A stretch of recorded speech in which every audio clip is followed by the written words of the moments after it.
show Israel, and the theme of this show is the restoration of Israel, which in a lot of American theology, they think that's what the Old Testament is prophesying is taking place today, and that part of that has happened with the beginning of the nation of Israel in 1948. When Jesus was on the road to Emmaus, they were talking about, he'd come across the people that were walking on the road, and in Luke 24:21, they said, but we had hoped that he was the one who was going to redeem Israel. And the truth is, he did redeem Israel.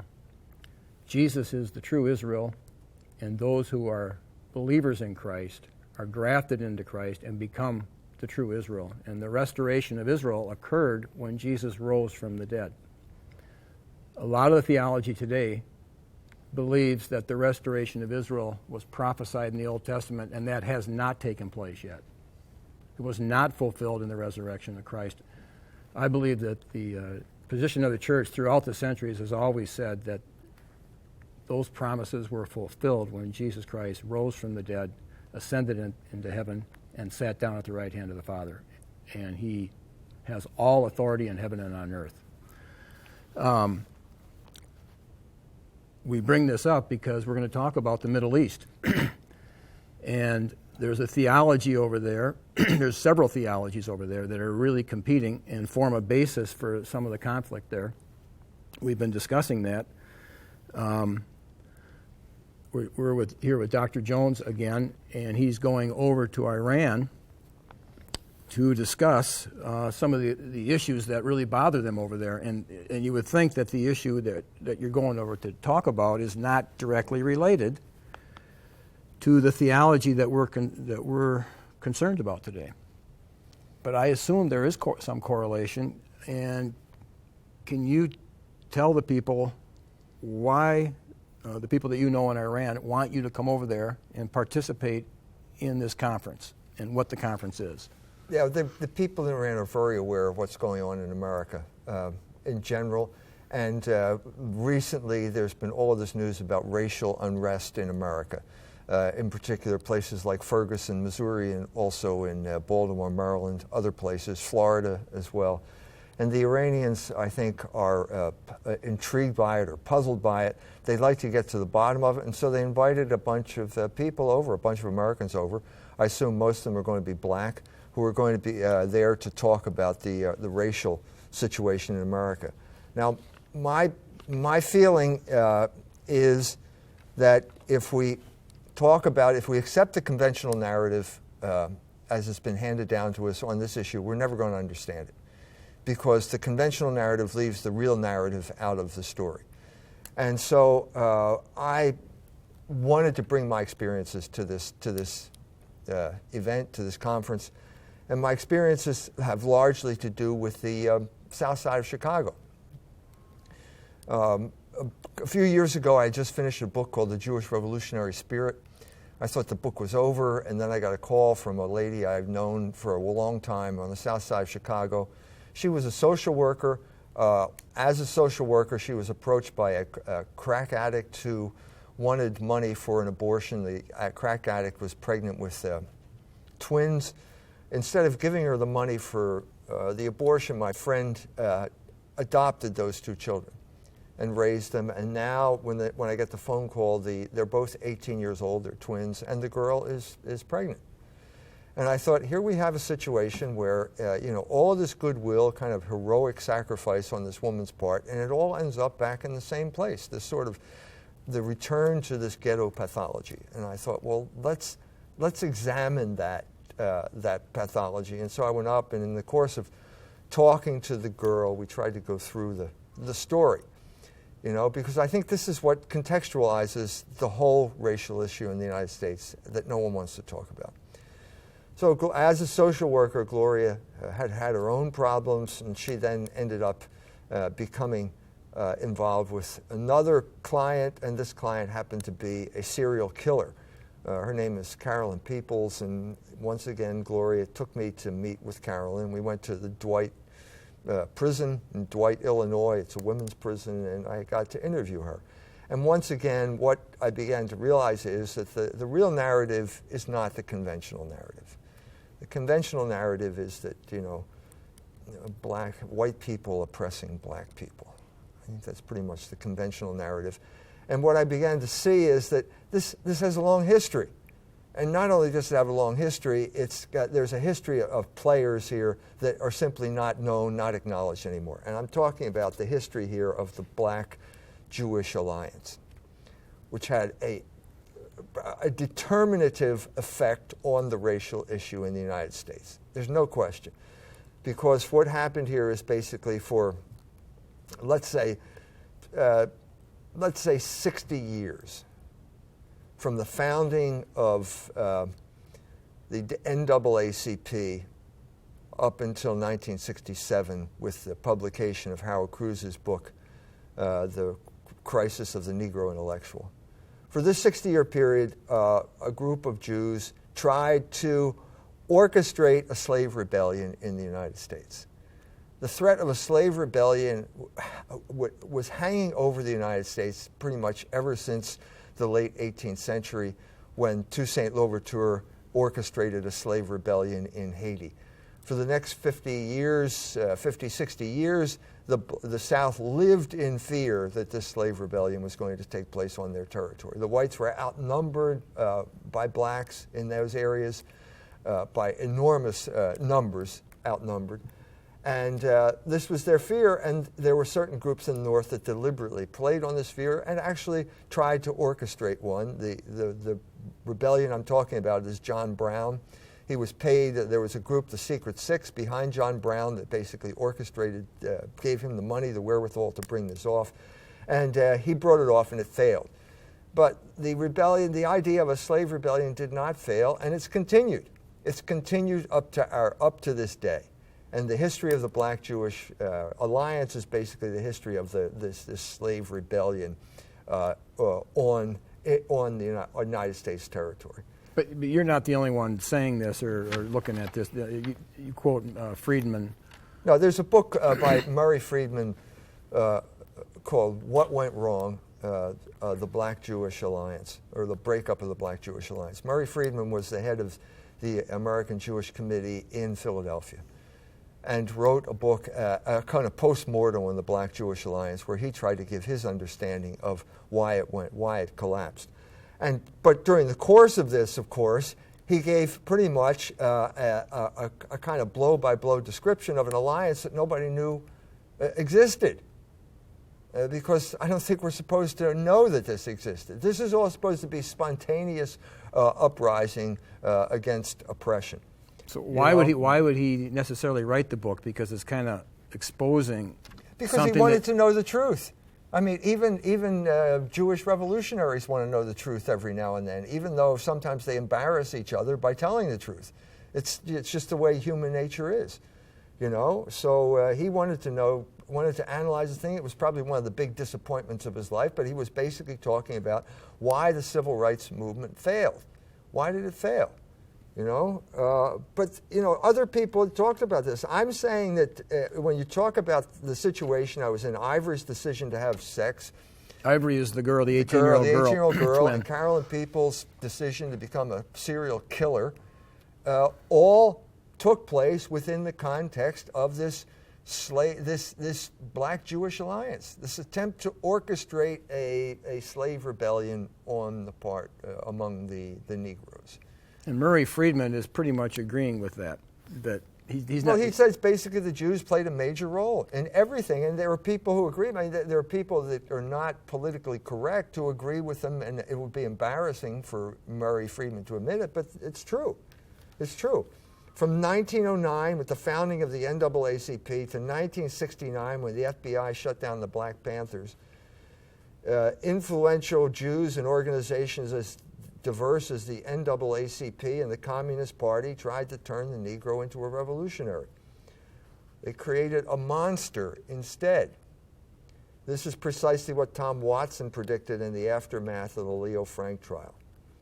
The National Pencil Factory, owned by Frank's people, fought our child labor bill fiercely and helped to kill it, and in God's mysterious way, it cost the superintendent his life. In closing ranks behind Frank, the nation's wealthy Jews had blown breath into the monster of race hatred.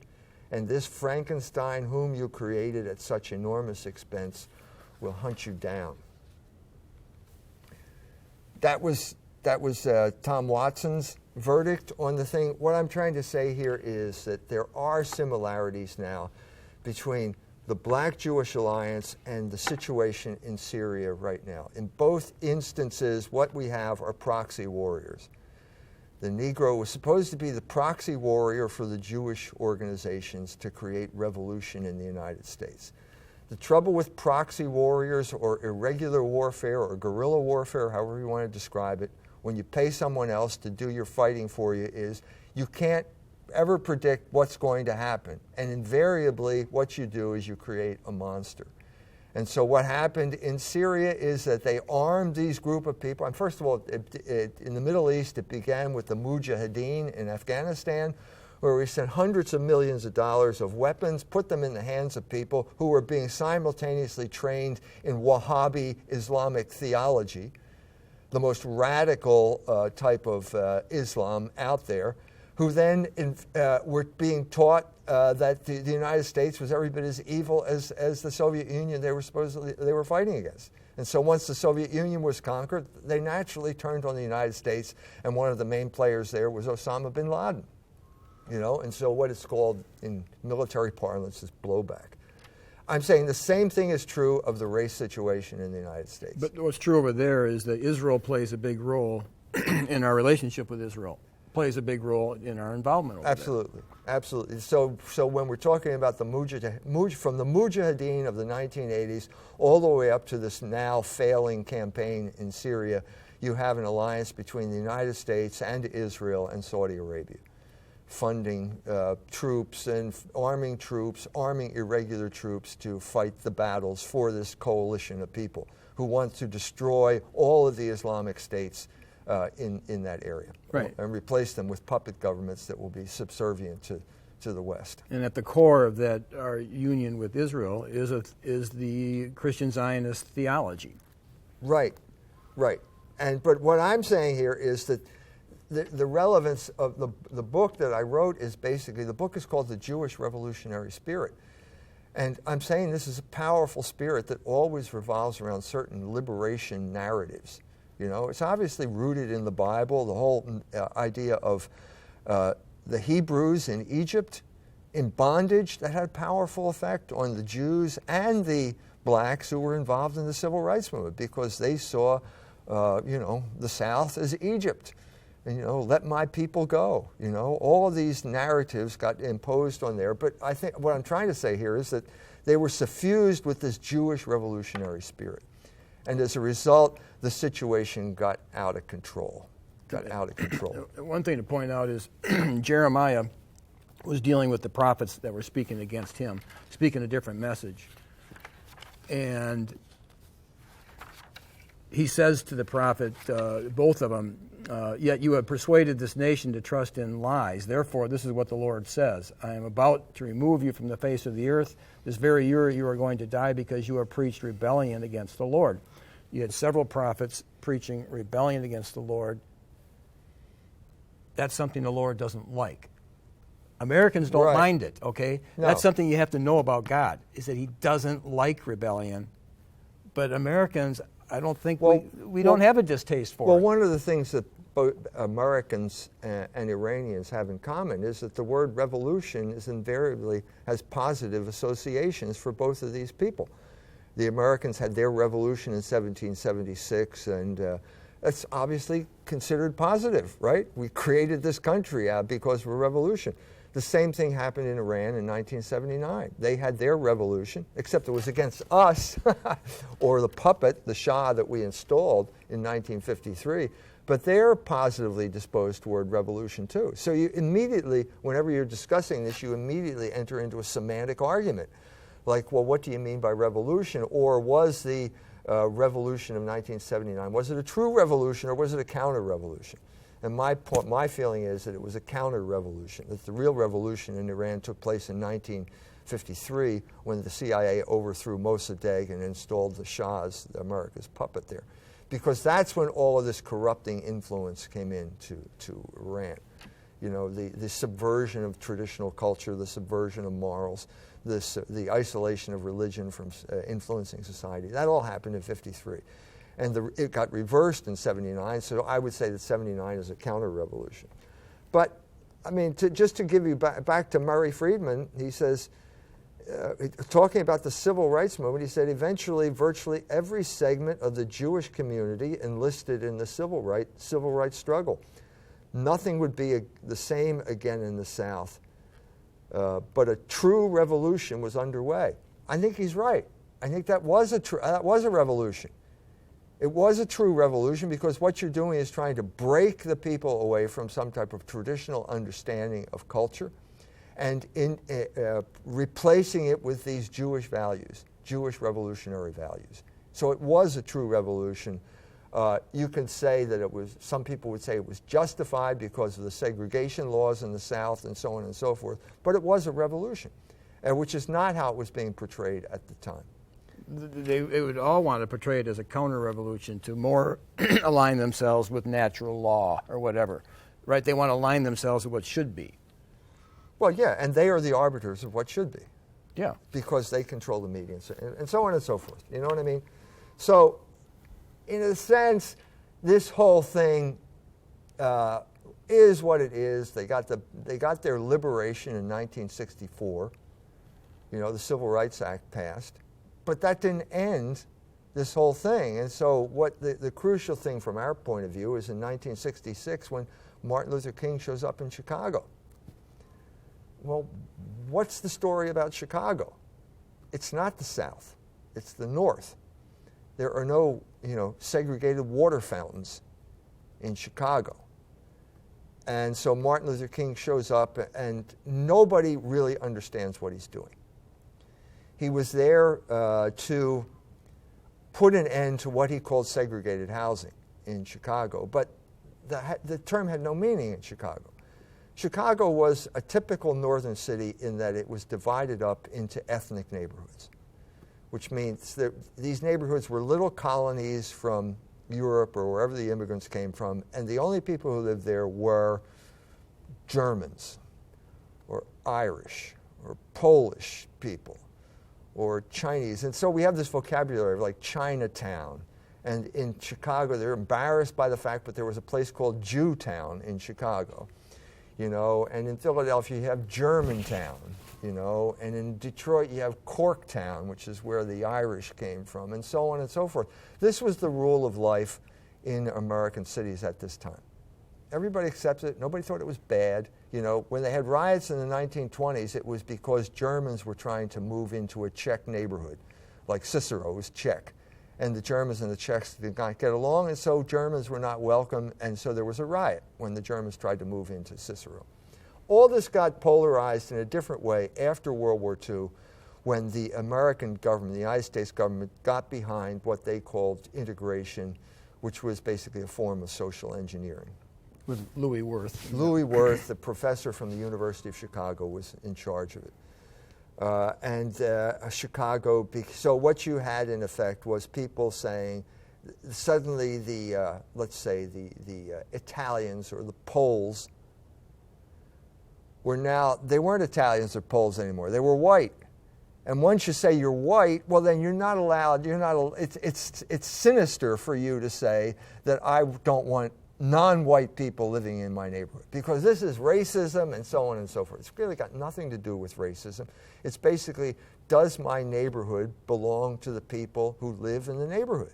Do they have some type of hegemony over who is going to be there, who's going to live there, and how we're going to live? Well, the answer to that question is no. After World War II, no. You don't have a right. And this was stated in Gunnar Myrdal's book, The American Dilemma, which was basically not written by Gunnar Myrdal. It was written by the psychological warfare establishment of the United States, including Louis Wirth, who wrote a number of chapters in this thing. And basically what they said was that no, you don't have this freedom anymore. You don't have this freedom. What do you think of the charge of racism? I was reading about because that seems to be a crucial thing, because I was just in debate with somebody from Israel, with the Palestinian, and they were talking about American racism. And Darwin wrote his book on the origin of species by means of natural selection, or he had two titles, and people forget it, because the actual title is "Or the Preservation of Favored Races in the Struggle for Life." What's the theology? What's the theology that's using the worldview that's using the word? We had a struggle here in the United States between the people who believed in what you would call biological determinism, namely the Darwinists, who would believe that DNA was determinative of your behavior, and the environmentalists. And the biological crowd had a big influence on Hitler. And so they were immediately discredited because Madison Grant gave Hitler all of his racial ideas. Germany did not even have a word called race. They had a word called Volk, which meant ethnos, or ethnic group. There was no word for race. So they kind of choose, sometimes it's even spelled in German text, R-A-C-E, which a German could not pronounce. So they changed it into Rasse, which is a totally foreign concept. They didn't have that concept. They got it from the Americans. And of course, once Hitler took a hold of it and then we declared war on Hitler, that was the end of the legitimacy of this point of view. There are a few people now who are still trying to carry this banner. Kevin McDonald's one of them, sociobiology, whatever you want to call it. But for the most part, it was discredited, and it was replaced by environmentalism. And these are the people that took over the country, and these are the people who said, basically, if you change the environment, you can change the person. So they set out to change the environment. First of all, 1954, you have the Brown versus School Board education, which basically changes the school systems across the country. You can't have one race in the schools. You have to integrate the schools. And then they have Berman versus Parker, which is the urban renewal decision, which means you can't have housing unless it conforms to a government-approved plan. And between these two things, they take over the environment, and they basically try and change the way Americans think. Now, what do you think of, I'm going through my grandfather's old notes, and he was president of his class in a small town in Wisconsin. And in the yearbook, they're eulogizing the debate team was like their big thing, and they're, who was the best debater. And so they had one big debate, and they're talking about this big debate. My grandfather was in the affirmative, and the question was, is it possible through environment and education to make the black man equal to the white man? Yeah. And my grandfather argued in the affirmative, and the affirmative won. Right, and they won culturally as well. Those people won out. In other words, the people who would say, well, from a biological point of view, the Negro will never be equal to the white. Well, that's not a legitimate statement anymore. And so it comes back usually with discussions of IQ. This is how the sociobiologists try to come back. And they say, well, look, the IQ is different, so therefore they'll never. It's just not legitimate. The only legitimate philosophy is environmentalism now. And these are the people that took over the country after World War II, and these are the people who are running the show in Chicago at this point. But this is not a Christian worldview where they're coming from, or no, it's got nothing to do with Christianity. Right. So in a sense, you could say they're both wrong. They're both alien philosophies. They're both hypotheses that are, obviously human beings are much more complex than either philosophy will allow. So obviously there's a biological component to what you are, and you're also trained by your environment. So if you can figure out the mix there, you're smarter than I am and smarter than these people, because they seem to know the answer. So basically what I'm saying here is that these two women are caught up in this environment. Gloria Hardy was 18 years old, 1969. No, she was 18 years old in 66, which is when Martin Luther King arrived. And she remembers Martin Luther King, remembers being inspired by Martin Luther King. But that campaign failed. It was a total failure. And King never recovered because he didn't know what he was doing. He didn't understand Chicago, and everybody in Chicago knew that. The black ministers knew that. So it was symbolized by this woman, Dorothy Tillman, who worked for the Southern Christian Leadership Conference, who said, down south, you were either black or white. You wasn't Polish or Irish or none of that. They couldn't figure it out. They couldn't figure it out because that you could be they're both white, but they really don't have much in common because they come from two different ethnic groups, two different parts of Europe, speak two different languages. They couldn't figure it out, and so they just crashed and burned in Chicago. As a result, Martin Luther King lost the initiative, and it was picked up by more radical groups.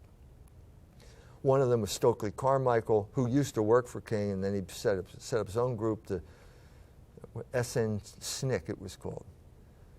I forget what it stands for. Southern something. And then there was a Southern Nonviolent Coordinating Committee, that's what it was. And then there was, of course, the Black Panthers. And the Black Panthers were the icon of black liberation by the end of the 60s. They were funded by Jews in Hollywood. David Horowitz, the neocon now, was a big fundraiser for the Black Panthers, and they got their money from the producer of Easy Rider. Made a lot of money on the film, Bert Schneider, son of a big Hollywood producer. So this is where the money. So it's, and once again, it's the Jewish fantasy of creating proxy revolutionaries, except that this time it got out of hand. These guys are carrying guns around, you know. This is like the fantasy. Horowitz probably wrote Soul on Ice. They put Eldridge Cleaver's name on it, but it's clear that Eldridge Cleaver did not write this book. You know, the staff, the writers at Ramparts magazine basically wrote this thing as their idea of the white man's fantasy of the Negro, including the whole sexual liberationist angle of the Negro, you know, raping white women, you know, to send the chill down the spine of everybody in America. So they were obviously, once again, proxy warriors. The blacks here are proxy warriors being ordered around by the Jews, and particularly by Jewish money. So the crisis comes when you get a conflict now between the government, one part of the government, and this kind of the revolutionaries. So the FBI have their COINTELPRO program. They send a black guy into the Black Panthers in Chicago. He immediately starts buying up guns. They inform the police in Chicago that they're stockpiling guns, and suddenly the police raid Black Panther headquarters and kill everybody. But the sting it was a sting operation. Yeah, it was obviously. This was an agent provocateur. The FBI is invariably involved as agent provocateurs in just about every terrorist situation that shows up. You scratch beneath the surface far enough, and you'll find an FBI agent there providing guns and explosives. And this is what happened here with this one.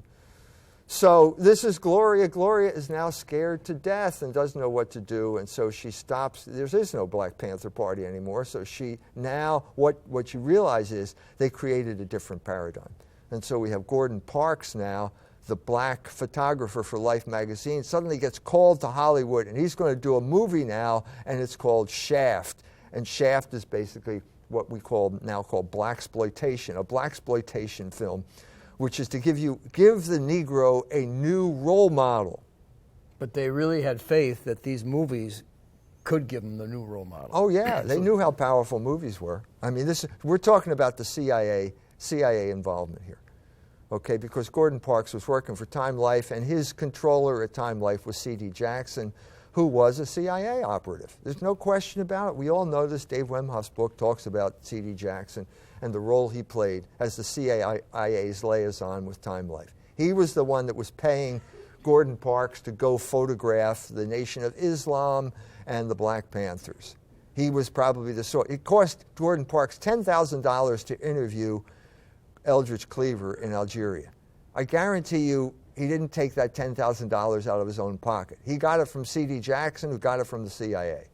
So this is what we're doing here. Parks was basically a double agent. He was real black. He was real black, and so they said, oh, you must be one of us, when he was working for the CIA. They were too stupid to figure that out. So Parks then creates a new image, and now the black man in places like Chicago is no longer a revolutionary with that big afro and that beret and the leather jacket and the gun, like Huey Newton. Che Guevara. He's a pimp or a drug dealer. And so, or a detective. Shaft is a detective, okay, but the next movie is Superfly, and that's a pimp. And so what you have here is Hollywood basically turning the Negro back to where he was before the revolutionary movement, back to the Lumpenproletariat, what Marx called the Lumpenproletariat, which is basically criminals who just cause problems. They're not revolutionaries. He had nothing but contempt for these people. And so the new role model for the Negro is the pimp. And suddenly you saw all these guys wearing these big hats. You know, if you want to see the parody of this type of thing, there are two films. One's called Undercover Brother, and the other one's called I'm Going to Get You, Sucker. And they're both satires of blaxploitation films. And you see the big coat and the big hat and the high-heeled shoes and the Cadillac Eldorado with the fuzzy steering wheel, the whole thing. But the mystery is what makes the black community so vulnerable to these image changes? What, they're not grounded in their own identity strong enough? The vulnerability comes from the wrecking of the black family, from sexual immorality. 1964, Daniel Patrick Moynihan, who became senator from New York, proposed a plan to solve this problem, and it was basically called the Moynihan Report, which said, proposed, let's hire Negro males as postal workers. We'll have twice-a-day delivery, but you can only be a Negro male. Well, nobody liked that. That goes against our notion of equality. And then secondly, this is the part they couldn't talk about, was basically they had decided, they being the establishment, the same people who are running the civil rights movement from behind the scenes, decided that they wanted to solve the Negro problem the same way Margaret Sanger did, which was basically by birth control. In other words, exterminate them through eugenics. These are some of the leaders of the civil rights movement? Sure. The Urban League was a notorious front for contraception. It still is. You know, they'd infiltrate black churches in places like Philadelphia, set up birth control clinics in black churches, and so on and so forth. They all went along with it. They all turned against the Moynihan Report, and as a result, illegitimacy, which is the Achilles heel of the black community, went from 18% in 1963 to 80%, roughly 80%, which is where it is today.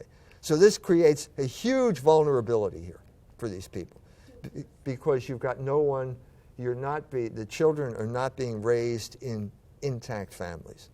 There's no father in the home. There's no discipline. You just got problems. They naturally gravitate toward gangs. And of course, that's exactly what happened to Carolyn Peoples.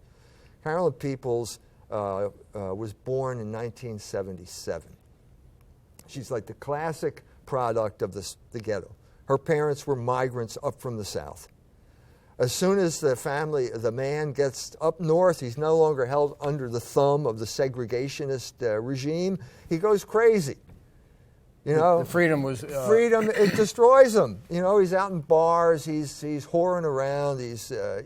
And so he starts lashing out at his family. You know, he beats his children. He breaks all their windows in the middle of a Chicago winter. He dumps water on their blankets after he does that, so they can't keep warm. This is their father, her biological father. So obviously, the women are saying, "I'm not going to put up with this," and so they split up. And now she's vulnerable to the sexual exploitation, because the next thing that happens is the boyfriend moves in. And as soon as the boyfriend moves in, he's got no real, biological barrier to having sexual relations with these girls. The young girls. Yeah, I mean, yeah. No incest taboo here, because it's not incest, because he's not related to these people. And so Carolyn gets sexually molested. And so when I visited her at Dwight Penitentiary, I said, well, what percentage of the women here have been sexually molested? She said 99.9%. It is a huge source of ghetto pathology. Gloria Hardy was molested, sexually molested. Ivory, the adopted daughter, she was sexually molested. This is the pathology of the ghetto, where there's no father, the mother has a boyfriend, the boyfriend has no real sexual morals to begin with, but there's no real incest taboo here either, because they're not related. So why not have sex with her? And so as a result, she finds home life intolerable. Carolyn Peoples finds it intolerable, and so she runs away from home when she's 13 years old. And where does she go? Well, where do you go? To the disciples. To the gangster disciples, because that's the gang in the neighborhood. And so she starts hanging out with the gangster disciples, and they become her family. And so they're brutal thugs. They're all involved in drugs and so on and so forth. They beat and rape her, but she thinks it's better than her family. Because they provide her with, it's an exciting life, and it's all glamorized in this hip-hop rap music. All the thug life thing, the classic picture of Tupac, the classic picture of Tupac. Anyway, you can get it on the internet, but anyway, he's got, thug life tattooed across his chest. He's got a blunt, big marijuana joint in one hand. He's giving the camera the finger, and he's got a gun, a Glock, stuck in his waistband, in his underpants. That's it. There's the symbol of, South Side of Chicago, thug life on the South Side of Chicago. She becomes involved in that and, goes from bad to worse in this kind of gang culture. The gang gets busted. Gangster disciples get busted in, 2003, something like that. So she's got to go out and work now. She gets a job at a gas station, actually 2 gas stations, down on Halsted Street in Chicago. And suddenly the pimp shows up. Big pimp mobile, got his big hat. They call him the Godfather. And he takes an interest in Carolyn and starts giving her, fills up his tank in his pimp mobile, and then gives her a $100 bill and says, keep the change. Right, and you wrote father deprivation. Yeah, why did the Godfather, he's obviously playing on the father deprivation of all these girls, because the pimp becomes then a father substitute on the South Side of Chicago. Which a lot of them really never had. That's right. That's right. And the only fathers they did have are the boyfriends who beat them up and sexually molest them. So this is where all the chickens are starting to come home to roost now. Remember, it's Gordon Parks that glamorized these guys, valorized these guys, and now these are guys who are running the roost down there on the South Side of Chicago with people like Carolyn. But they knew it would have this effect. That's what's so amazing. I think that they did. Because we've had enough of these Negroes with, let's say, revolutionary Negroes, even though they created them. It was the Jews who created the Black Panthers. There's no question. No question. Without that money, it couldn't. Without the Jew money, there would be no Black Panthers. Ask David Horowitz. He's still around. He wrote the book about it. Ask him.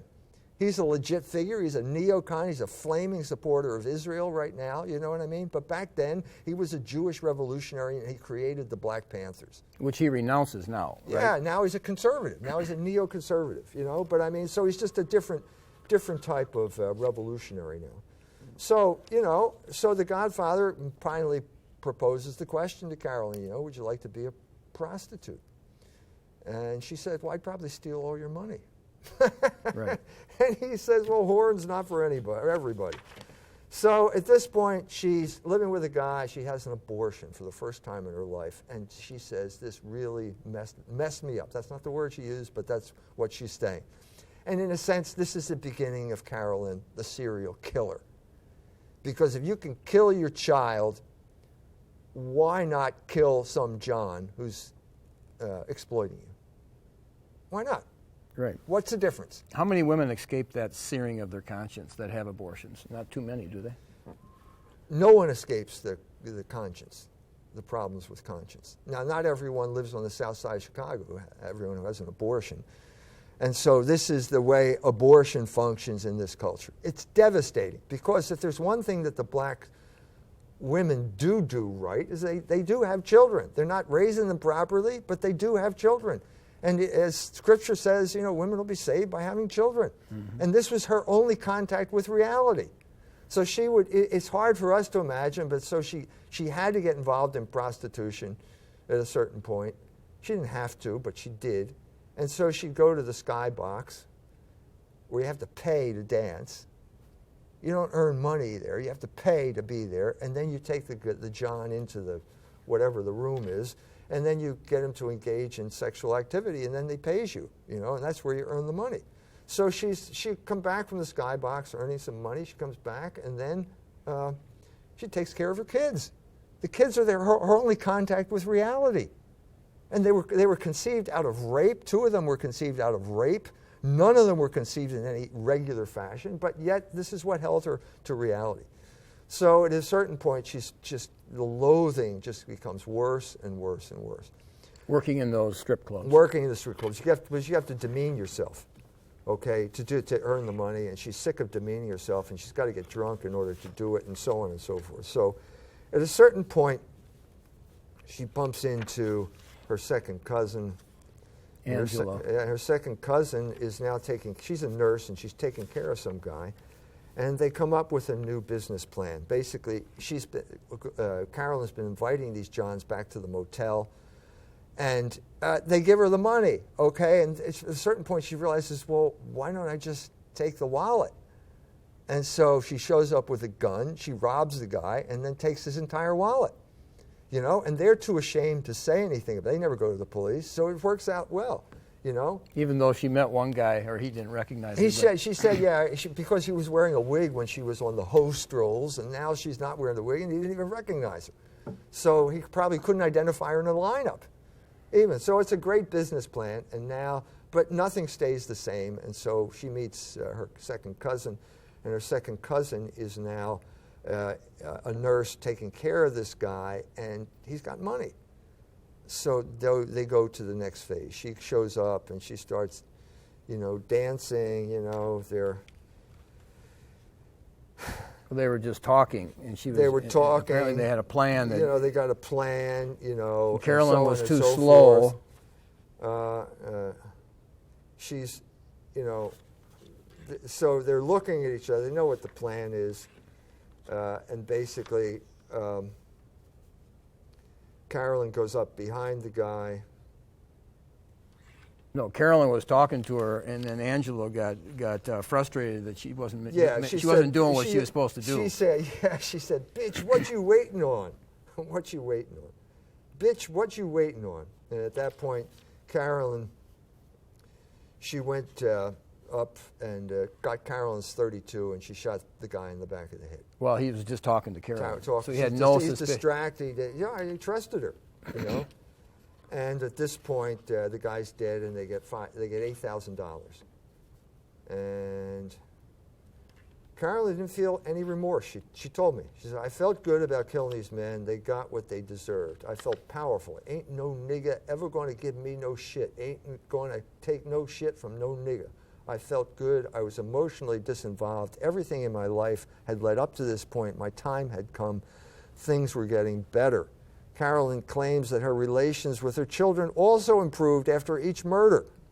She had a sense she was putting her life back together after so many years of humiliation and powerlessness. So she's following the revolutionary theme. I'm saying this is exactly what I'm talking about here. You had a plan, and the plan, it got out of control. So they put this idea of the revolutionary spirit into these black people's heads, and it gets out of control. They're out of control now, okay? And so it's constantly threatening to break out, okay? So where's it go? It's like time bombs waiting to go off. So this summer, there's a guy named Vester Flanagan who's a TV announcer. He's a homosexual. He feels disgruntled because of he's not advancing in his career, and then the thing happens in South Carolina, and so he shoots a couple people. Because this is, the Jewish revolutionary spirit, how it affects the black mind and how they act it out. This is what's going on here. Now, we only have about 13 more minutes, so now we're going to press this into nothing has changed. So basically what I'm going to say, I'm saying now, look, George Soros is the latest guy who's trying to start a slave rebellion. He's funding all these groups in Ferguson and the Trayvon Martin groups. He's funding Black Lives Matter. And in a sense, is this the paradigm that we want to follow? And I'm saying no. No, we need another paradigm, especially, and this is why, in a sense, Iran is the only place in the world where we can discuss this, I think, openly. Especially when I get to this Black Lives Matter thing. You know how it's going to be. The girl that was the fiancée to to the Israeli who's trying to fight Zionism, actually. She got off the airplane with Black Lives Matter shirt. Yeah, right. And I told her about 2 days prior, Chicago almost had a record number of killings. Right. Which was assumed to be black on black. Right. So that we got to address this because this is the real story. Carolyn Peoples is the real story on the south side of Chicago. Okay? You know? And so the question is, do we want to follow this paradigm again? In other words, the Jewish revolutionary behind the scenes, now it's George Soros, orchestrating a slave rebellion. Do we want to follow that paradigm again? No, I don't think we do. And I think there's a different paradigm. And so I'm at the World Meeting on Families, and there's Cardinal Onyekan from Nigeria, and he's preaching on the book of Ezra. And Ezra now begins with an Iranian king, a Persian king, King Cyrus, who conquered Israel, punished Israel for their idolatry, took them into Babylonian captivity. He just lets them go. There's no revolution. There's no slave revolution. It's okay. Your time is up. You spent 70 years here. Go back and rebuild the temple. Right, and God had raised up Cyrus to do that. Yeah, this is God's plan. He was in charge. God is in charge of history. That's not something the revolutionaries have figured out. Okay, so they go back and they immediately get into problems because they get involved with irregular marriages. So this is the paradigm that I'm trying to propose here. The problem is not so much this bondage, which needs a revolution. It's what happens after you've had your revolution and after you're liberated, because it has parallels. An archetype always explains more than itself, and so it explains the American experience. The Americans had their revolution and created a regime based on ordered liberty, and within 200 years we end up with gay marriage, which is the ultimate in irregular marriages. The blacks had their civil rights revolution in '64, and what happened? They immediately went from 18% illegitimacy rate to 80% illegitimacy rate. They failed the test as well, the test of when you're free. The issue is not what you do when you're in bondage. The question is what you do when you're free. The Iranians are in the same situation. 1989, the supreme leader, Ayatollah Khomeini, dies. The supreme leader, the new supreme leader, the Ayatollah Khomeini, approves birth control, and they have the biggest drop in fertility in birth control history. A lot of it is you have the wrong concept of freedom. That's right. I mean, the worst. I mean, I hate to be kind of crude, but I'm from Wisconsin, and you can't help but be immersed in the Packers. And and the Packers, it looked like last year they had the game won. Well, they dropped their guard. Yeah. I'm just saying, when you have this kind of an incorrect notion of freedom, well, you kind of drop your spiritual guard. That's right. And in a sense, freedom, this notion of freedom and revolution is not Christian. So in his encyclical Spe Salvi, Pope Benedict wrote this: Christianity did not bring a message of social revolution like that of the ill-fated Spartacus, whose struggle led to so much bloodshed. Jesus was not Spartacus. He was not engaged in a fight for political liberation like Barabbas or Bar Kokhba. Jesus himself, who died on the cross, brought something totally different, an encounter with a hope stronger than the suffering of slavery, a hope which therefore transformed life and the world from within. So I'm going to propose a new paradigm, and our paradigm is now the Magi. Why is the Magi our paradigm? Well, it's relevant because you're speaking in Iran, and the Magi were Persian. Right. So we're talking about Persian culture here before Islam. Okay. But what did the Magi do? What did they do? What for a living? They were wise men. They studied the heavens. They were astronomers or astrologers or whatever you want to call it. They understood that there was a logos in the heaven, and it was our duty to conform ourselves to God's plan as it manifested itself in the world. And the wisdom they had was embodied in that star. And so what they followed happens? that Right. wisdom. So there's a star appears, and then what is the next thing we admire about the Magi? They had the courage to follow the star wherever it led them. And it was probably some rough terrain, right? It was a long journey. Yeah, it was a long journey. It was a hard journey, but they followed the star. They had the courage to follow the star wherever it leads them. And we, as Magi, if we want to be like Magi, we have to have, first of all, recognize the Logos, and secondly, we have to have the courage to follow the star wherever it goes. And of course, it came to the child Jesus. So it came. So I'm saying I think I know where it's going to lead you, but you have to follow Logos wherever it takes you. It took them to the Logos incarnate. It probably will take you to the same place, but you have to have the courage to follow it, because otherwise your life is going to be a failure. And then the third thing is that they were cunning. They were clever. They were smart. They were tactically astute. And so Herod said, geez, I'd like to know where this new king is. I'd like to worship him. And they thought, no, I don't think that's what he really wants. And so they went home by a different way, and they avoided Herod.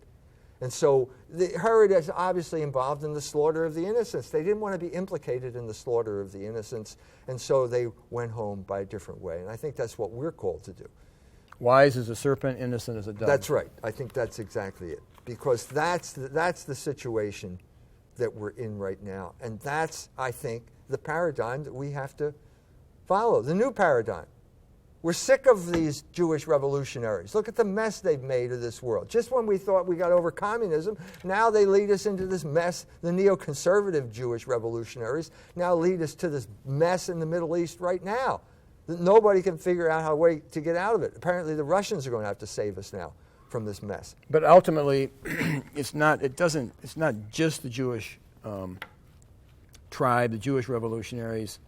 There's a bigger spiritual battle going on, and it seems at points in the Jewish. But we live in America, which has a spirit of rebellion. Country. It's a Jewish country. Right, but and not in from its inception. In 1776, the Jewish involvement was probably minimal. Maybe the Masonic involvement. But in the Puritans, it was not minimal, because the Puritans all modeled themselves on Jews. They all wanted to be Old Testament prophets, and that perdured. John Brown was a classic instance of a throwback to the old Puritan revolutionary. Remember, these people were revolutionaries. They killed the king. Right, they felt it was justified. They were regicides. But the ends does not justify the means. That's right. And your friend Jefferson Davis understood what these people were. He said, these people are regicides, these Yankees. And that spirit has perdured to this day. And we have to face up to it, and we have to deal with it. And that's why I'm hoping will come out of this conference in Iran. Because I think it's just too polarized here. First, have some white guy, talking this way is going to get nowhere here. As far as I can tell, you're just going to stir up all this resentment, but maybe over there, maybe it will be a different atmosphere. That's what I'm hoping for. What's your experience over there when people sit down and talk? I think they're very cultured people, and they're really interested in what's going on in America, because they suffered so much at the hands of the Americans. And they really want to understand what's going on. And they know that most of they're on the receiving end of the propaganda. They know it's not true. Do they have, when Jesus' example, when he was 12, he was in the temple, he ran away from home, you could say, and he's sitting amongst the doctors of the church, listening and asking questions. So you see that as the Middle East. Do they kind of have that? I think so. Where there's a civil war, these people are not like the Wahhabis of Saudi Arabia. They have preserved a logos in their culture that the Wahhabis never had. And that's the crisis right now in Islam, Because one group wants to be more reasonable than the other. Well, the one group says God is pure will. So 1,400 people get trampled to death in Mecca, and then the mullah says, well, it was God's will, and you're totally absolved from any responsibility. How can these people run a country with an attitude like that? You can't do it, and they're failing. They're failing across the board, and they're trying to shore up this regime with bombing Yemenis and so on and so forth. It's not going to work. But that's the real fear that people have toward the Muslims, because if they take over, so to speak, which people have a fear of, and they come in with that kind of attitude. Well, they're different. It's no one group called Muslims. There's a civil war in Islam right now, and one group believes in reason to some extent, and the other group doesn't believe in it at all, and that's the battle, And Iran's the minority, though. It is the minority. The Shia are only 10% of the Islamic population. And that's because Persia never did fully embrace. I think that there was always some type of residual logos in Persia that simply did not exist in Saudi Arabia. They were just, in 1970, 85% of the population was earning its living from animal husbandry. Farming. No. Goats, camels. There's no farms in Saudi Arabia. What am I thinking? Wow. So you're going to fly over there if you get a visa. Inshallah, I will get a visa, yes. Okay. So anyway. And the conference is how long? A couple days. So we'll talk about, if you want, when I get back. So you don't know what to expect? No. But God's in charge. And you don't know who else is going over exactly? No. Wow. So they're not like publicizing the conference? Well, they may be over there, but I mean, obviously the people over there are going to attend. People from here are not going to be able to attend. And what's it like? There's a translator all the time, or what's it look like? Yeah, well, we're going to be mostly, Americans, I assume, talking to each other with a lot of Iranian, the Iranians, most of them speak English, but there will be translation into Farsi. And can anybody follow this on the internet at all? I don't know. Okay. Well, these themes are crucial, and they're Christian themes, but the Christian themes have been weakened in this country. If you were talking a couple generations ago, I think you'd have more people understanding. And so we have 2 minutes left. Is there anything you're working on right now? Yes. But I can't explain it in 2 minutes. Okay. But your last book was Barren Metal. On capitalism, right. And is there a follow-up on that, or was that kind of a close? No, that's it. I don't think I'm going to... No sequel to that one. But that was the sequel to... The Jewish Revolutionary Spirit. Told the other side of the story. The Rothschild side as opposed to the Trotsky side. So where do you think that there's the next intellectual... Well, I think that the world's changing, and the United States has been caught flat-footed, and they lost the initiative in the Middle East. And now we'll see whether the Russians can solve the problem. I don't know. But the Americans have lost the initiative. And the Iranians sense it or feel it? Or I think so. I think the whole world feels it. And what's that mean, to lose the initiative? Well, you've failed to do anything, and someone else who has a better plan has come in and has kind of shoved you aside, and now this guy's going to run the show. Okay. And so now we're waiting to see. Of course, some of our friends, they don't think America can lose because they just think it's permeated the whole world. That's right. But I don't know. I'm a little bit of a doubter that America can't lose. But anyway, it was good to have you on the show, Israel, and hopefully we can have another show with Dr. Jones on in the near future.